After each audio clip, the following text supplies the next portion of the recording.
တင်ဟာကဘာပေါ်မှာကန်ဆိုးဆုံးလူသားလို့ခံစားဖို့ပါသလားဒါဆိုရင်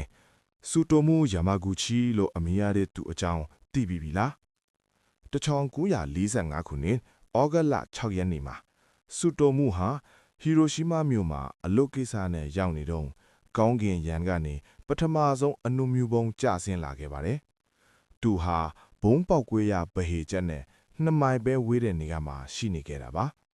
ပြင်းထန်တဲ့အပူရှိန်နဲ့ဒဏ်ရာတွေရခဲ့ပေမဲ့သူဟာအသက်ရှင်လွတ်မြောက်ခဲ့ပါတယ်။နောက်ကနေ့မှာတော့သူဟာဒဏ်ရာတွေနဲ့အတူသူ့ရဲ့ဇာတိမီဖြစ်တဲ့နာဂါဆာကီမြို့ကသူ့ရဲ့အိမ်ကိုပြန်ပြေးခဲ့ပါတယ်။အခုတော့လုံခြုံပြီလို့သူထင်ခဲ့တာပေါ့။ဒါပေမဲ့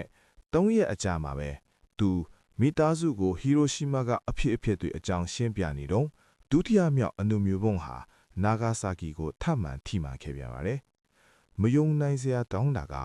သူဟာဒီဒုတိယဘုံတန်ကလည်းထပ်ပြီးအသက်ရှင်လွတ်မြောက်ခဲ့ပါတယ်။သူဟာအနုမြူပုံနှလုံးတန်ကိုတိုက်ရိုက်ခံစားပြီးမှအသက်ရှင်ကြံရစ်သူအဖြစ်တရားဝင်အတိအမှတ်ပြုခံရသူပါ။စူတိုမူဟာအသက်93နှစ်အထိကြမ်းကြမ်းမာမာနေထိုင်တော်ခဲ့ပါတယ်။ဒါဟာတကယ့်ကိုမယုံနိုင်စရာကံကောင်းမှုပဲမဟုတ်လား။ တချို့ကလည်းစူတိုမူဟာသူ့မိသားစုမဟုတ်ပဲသူ့အလုပ်ရှင်ကိုပြောနေတုန်းမှာပဲဒုတိယမြောက်အနုမြူပုံဟာနာဂါဆာကီကိုထိတယ်လို့ဆိုကြတယ်မိတ်ဆွေတို့ရောသိကြလား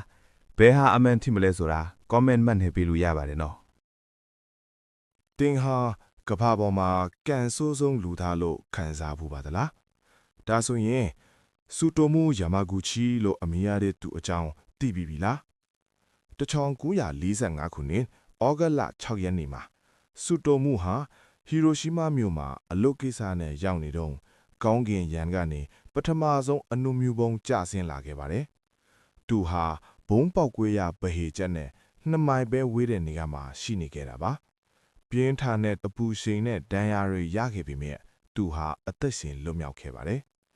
နောက်ကနေ့မှာတော့သူဟာဒဏ်ရာတွေနဲ့အတူသူ့ရဲ့ဇာတိမီဖြစ်တဲ့နာဂါဆာကီမြို့ကသူ့ရဲ့အိမ်ကိုပြန်ပြေးခဲ့ပါတယ်အခုတော့လုံခြုံပြီလို့သူထင်ခဲ့တာပေါ့ဒါပေမဲ့3ရက်အကြာမှာပဲသူ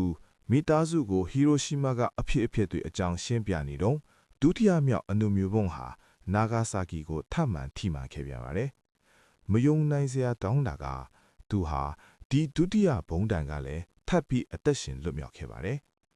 သူဟာအနုမြူပုံနှလုံးတန်ကိုတိုက်ရိုက်ခံစားပြီးမှအသက်ရှင်ကြံရစ်သူအဖြစ်တရားဝင်အတိအမှတ်ပြုခံရသူပါ